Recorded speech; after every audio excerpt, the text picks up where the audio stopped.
passer tout de suite la Diane Ortolani et ensuite nous examinerons les questions que nous avons reçues. Diane, Bonjour. donc du Jardin botanique de Monaco, pour la conservation, qui est un sujet qui nous intéresse beaucoup. Merci beaucoup. Alors déjà, je m'excuse par avance, je suis un peu malade, donc si je suis interrompue par la toux, veuillez m'excuser. Alors, on va faire le PowerPoint.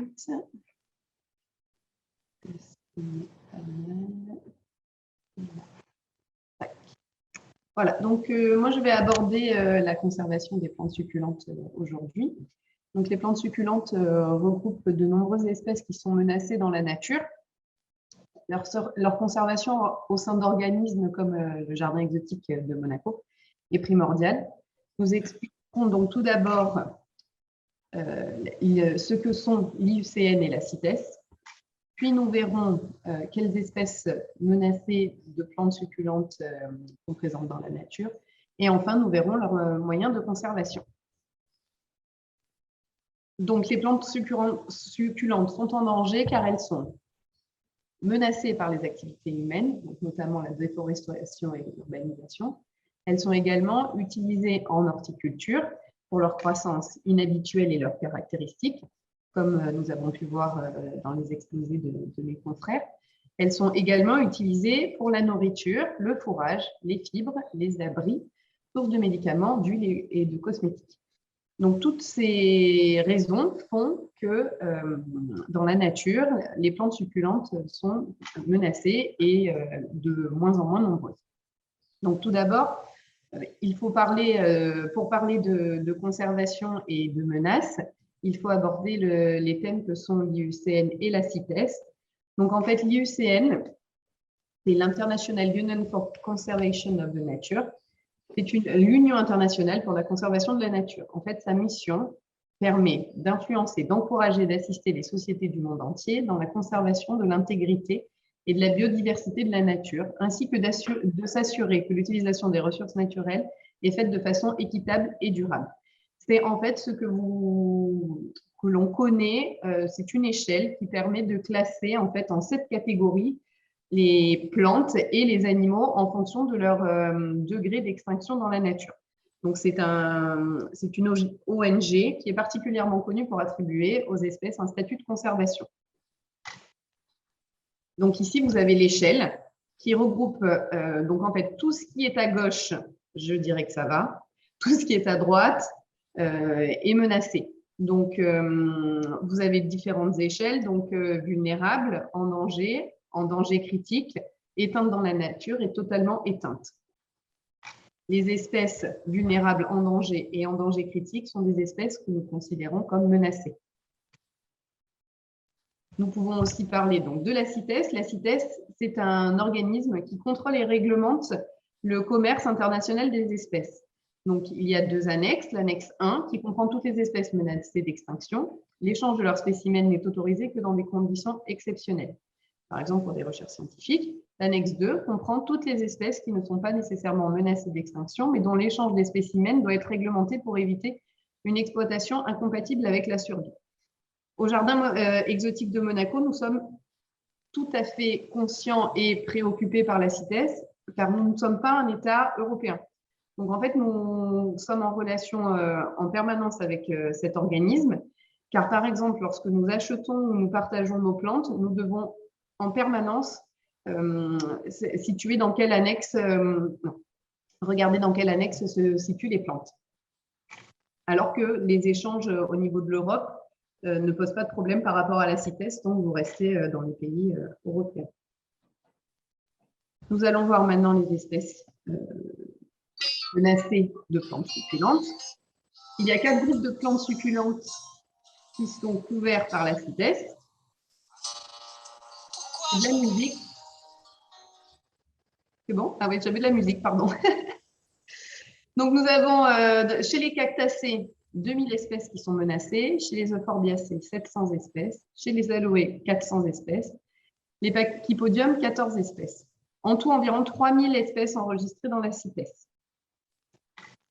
Toute la famille, je suis allée trop vite, toute la famille des cactus fait partie de l'appendice 2, donc sont inscrits dans la CITES 2. et certains nombres d'espèces les plus menacées figurent dans l'annexe 1. Les photos qui vont suivre vous montrent des espèces qui sont présentes au jardin exotique. Mais ça a été plutôt facile de les prendre en photo, j'ai fait quelques pas. Et comme ça vous permet d'illustrer au sein des différentes familles certaines espèces. Donc ici, nous sommes en présence d'un mélocactus qui est en CITES 1 et dont le statut de l'IUCN est CR. Donc CR, c'est en danger critique. Donc nous l'avons au centre botanique. Dans la nature, il y en a de moins en moins. Ici, vous avez un Turbinicarpus qui est aussi en CITES 1 et qui est aussi en danger critique. Là, nous avons un Ariocarpus qui est en fleur, avec une magnifique fleur, qui est donc en CITES 1 et qui, lui, est EN. Donc, EN, ça veut dire qu'il est en danger. Ici, Uelbelmania, qui est en CITES 1 et qui est en danger également. Un Astéchium, qui est en CITES 2 et dont l'IUCN est NT, donc ça veut dire quasiment menacé. Vous pouvez voir que souvent, la CITES reflète de l'IUCN, c'est-à-dire que l'IUCN va dire qu'il n'y a pas beaucoup d'espèces dans la nature et donc du coup, ils vont être vulnérables, en danger critique, quasi menacés, etc. Et la CITES va dire, bon, donc, on limite les échanges et on réglemente les échanges de ces plantes. Mais des fois, certaines espèces sont en CITES 2 et ne sont pas inscrites dans l'IUCN. Donc, toutes les espèces de formes succulentes sont enregistrées en CITES 2. Il y en a environ 700. 10 succulentes de Madagascar sont en CITES 1. Ici, nous avons Euphorbia cylindrifolia, qui est en CITES 1 et qui est en danger. Ici, nous avons Euphorbe decarii, qui est en CITES 1 et qui est également en danger. Là, Euphorbia abombombensis, CITES 1 et qui est vulnérable. Après, nous passons aux aloés. Donc, nous avons 500 actions dans le genre aloé, 22 en CITES 1, le reste en CITES 2. Ici, vous avez Aloe bellatula, qui est en CITES 1 et qui est en danger critique. Voilà, là, vous avez les fleurs. On ne voit pas bien maintenant. Ici, vous avez un autre aloe en CITES 1 et en danger. La connue est très connue, le connu Aloe susanae, qui est en CITES 1 et qui est en danger également. Nous avons aussi des pachypodiums dont 30 taxons sont en CITES. Ici, Pachypodium baronii, qui est en CITES 1 et qui est en danger. Des agaves. Donc, 200 espèces dans ce genre, seulement 3 en CITES. Agave aritonica et agave parvifolia en CITES 1. Agave victoria 1, 2, 3, je recommence. Agave victoria reginae en CITES 2. Donc ici, vous avez Agave victoria reginae qui est en CITES 2 et qui est de préoccupation mineure. Agave parviflora, CITES 1 et préoccupation mineure aussi. Donc, comme je vous l'ai dit tout à l'heure, ici, nous avons un agave qui est en CITES 1 et qui, pour autant, par rapport à l'USN, est en préoccupation mineure. Chez les Didieracées, Aluodia, Aluodopsis, Beccaria, Didierea sont inscrits en CITES 2. Ils sont menacés par l'élimination de l'habitat, le brûlage et la production de charbon de bois. Ici, vous avez un Aluodia présent au centre botanique qui se trouve en CITES 2, c'est Aluodia montagnacii et il est en danger. Là, nous avons Aluodopsis pierrenensis, CITES 2 et qui est vulnérable, toujours au centre botanique. Et là, nous avons un Beccaria qui est en CITES 2 et qui est quasi menacé. Didiera trolii, CITES 2 est vulnérable. 3 espèces dans le genre Fouquiera sont en CITES, Fouquiera fasciculata, Fouquiera purcillii, Fouquiera columnaris. Au centre botanique, nous avons un Fouquiera columnaris qui est en CITES 2 et qui est vulnérable. Et ici, le Fouquiera purpussii qui est en CITES 1 et qui est en danger. D'autres succulents sont en CITES. Le genre Anacampsteros et Avonia sont en CITES 2. Velvechia mirabilis, que nous avons vu tout à l'heure avec M. Redman, est en CITES 1. Mais elle a tellement été protégée et bien protégée qu'elle est passée maintenant en CITES 2. Discorea deltoidea en CITES 2, Novina interata CITES 2 et Levisia serrata CITES 2. Et là, nous avons Anacapseros, donc qui est en CITES 2, j'ai cité précédemment, et Avonia. Voilà. Donc, nous allons maintenant, après avoir fait cette liste brève des espèces menacées de plantes succulentes, nous allons voir leurs moyens de conservation. Donc, je parle principalement du jardin exotique, parce que ce sont les moyens que nous mettons en place. Les moyens sont aussi employés dans d'autres jardins botaniques afin de les préserver. Donc, dans les moyens de conservation, nous avons un étiquetage précis de nos végétaux. Tous les végétaux du jardin exotique sont numérotés. Donc, le numéro, vous pouvez voir en haut à gauche, qui nous permet ainsi de retrouver dans le fichier leur nom, leur famille, quel statut, donc, et après s'ils appartiennent ou non à la CITES, leur pays d'origine, leur aire de répartition, qui nous l'a donné. Et vous avez aussi en bas donc le statut de la CITES qui est dans les cases jaunes et la catégorie UCN. Tout ceci est imprimé sur une étiquette que vous voyez là. Donc, chaque plante a dans son pot son étiquette qui a donc le numéro de fichier, le genre, l'espèce et la sous-espèce, la localité de collecte, la localisation des collections. Donc ça, c'est ce qui nous permet de les retrouver au sein du centre botanique ou du jardin exotique. Le statut CITES, le statut de l'IUCN, le numéro de semis, le collecteur et le numéro de collecte. Au jardin exotique, nous utilisons aussi un statut interne qui permet donc, en fonction de la lettre A, B, C, D ou E, de savoir si A, c'est une plante d'origine sauvage, B, c'est une plante issue d'une graine d'origine sauvage, C, plante issue de la pollinisation contrôlée de plantes A et ou B, D, une plante rare, E, une plante remarquable, pour une raison particulière, la taille, son âge, son historique, etc.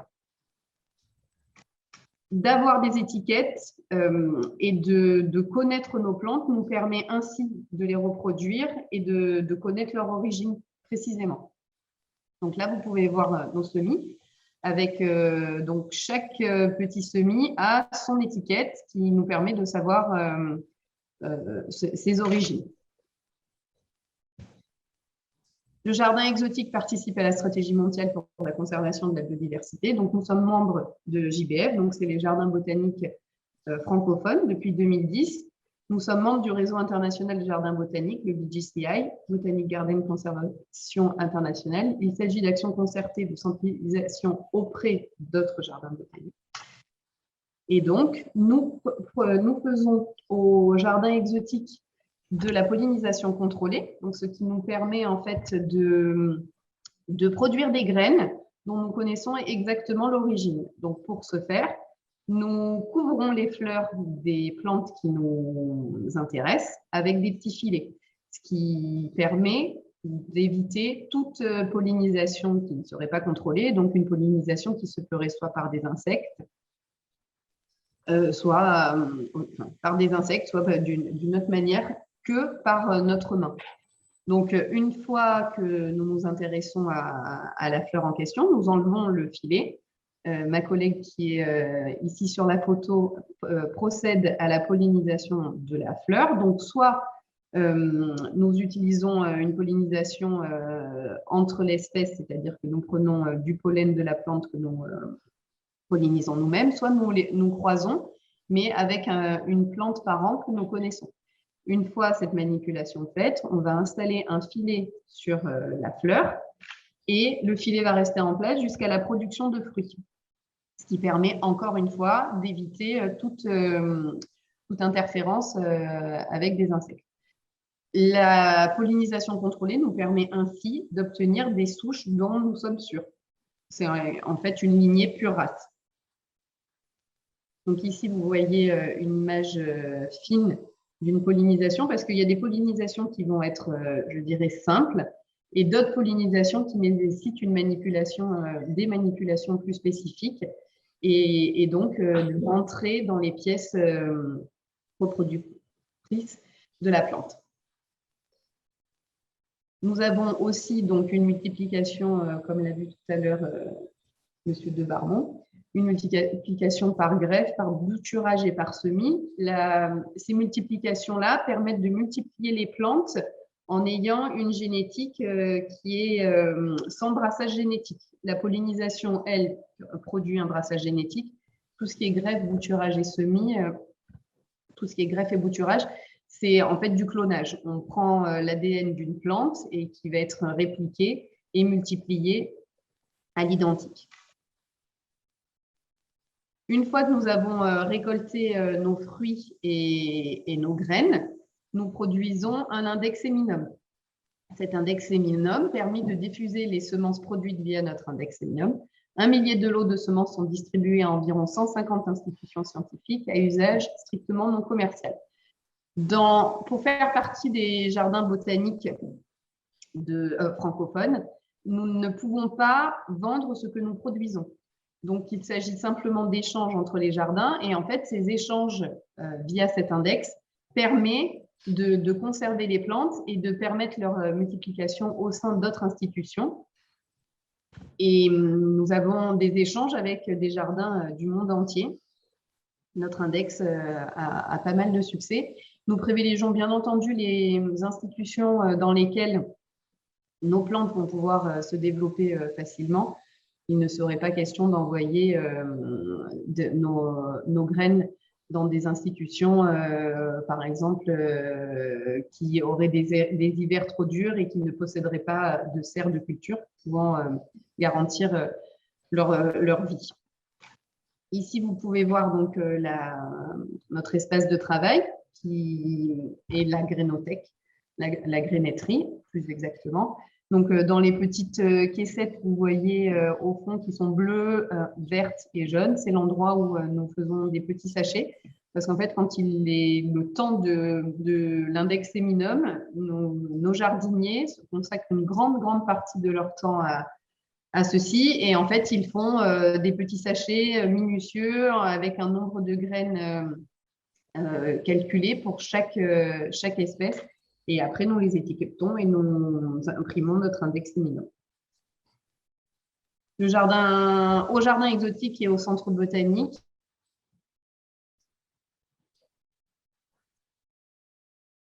Et voilà, j'en ai fini. Merci Diane, merci infiniment. On comprend pourquoi le jardin exotique de Monaco est une des principales institutions au monde pour la conservation des cactés. Je crois que cet aspect conservation est quelque chose d'extrêmement important, ce qui pèse sur la flore mondiale aujourd'hui, et c'en était une excellente illustration. Maintenant,